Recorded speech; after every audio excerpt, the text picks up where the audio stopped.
안녕하세요, 로플입니다. 지난번 시간도 부족했고 경치도 예뻐서 북한강에 다시 한 번 더 나왔습니다. 그냥 지나치게 아까워서 지난번과 같은 자리에서 한 팩 날리는데, 지난번에는 이상을 못 느꼈던 구간에서 갑자기 신호가 끊겨버립니다.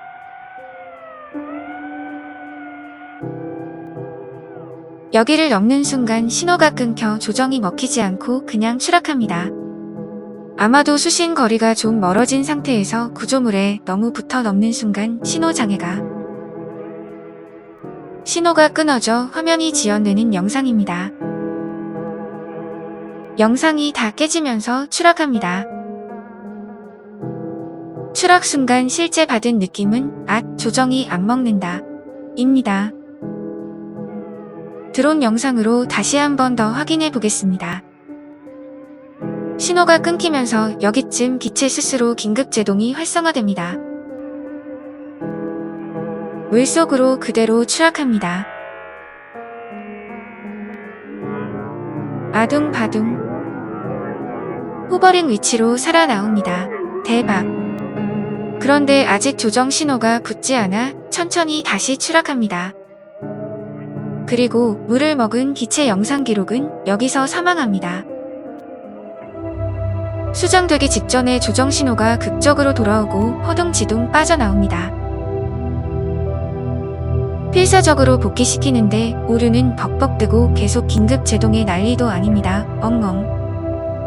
물 먹은 상태에서 고프로 9 머리에 올리고 살아 돌아오면 정말 대박 기적입니다. 중간에 고글 영상도 끊기고 정신없습니다. 으아, 이거 원 심장 떨려서 온몸이 시퍼렇게 질려버렸습니다. 헉헉.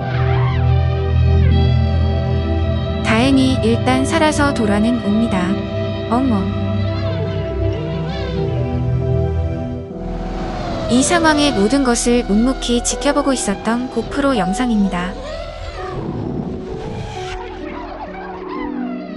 신호가 안 붙어서 지금 봐도 아찔하네요. 역시 FPV 드론은 떨어질 운명의 취미인가 봅니다.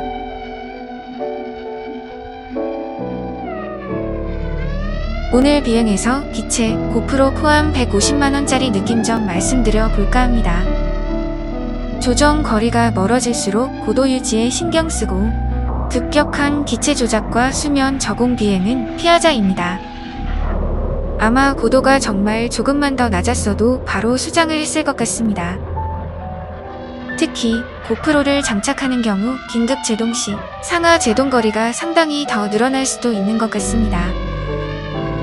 멋지고 격한 조작과 수면 적응 비행은 가까운 거리와 신호가 안전한 곳에서 하고, 거리가 멀어질수록 고도를 확보하고 편안하고 시네마틱한 안전한 비행이 더 좋겠습니다. 거리가 조금 멀어지면 어제 문제 없던 코스도 오늘은 문제가 될 수 있네요. 방심은 금물입니다. 기체 덮개를 열어 24시간 이상 일단 충분히 말렸습니다. 전원이 켜지지 않습니다. 수리를 보내긴 해야 할까 봅니다. 어쨌든 살아 돌아와줘서 고마워, 드론아. 오늘 영상은 여기까지입니다. 들어가 보겠습니다. 항상 건강하세요.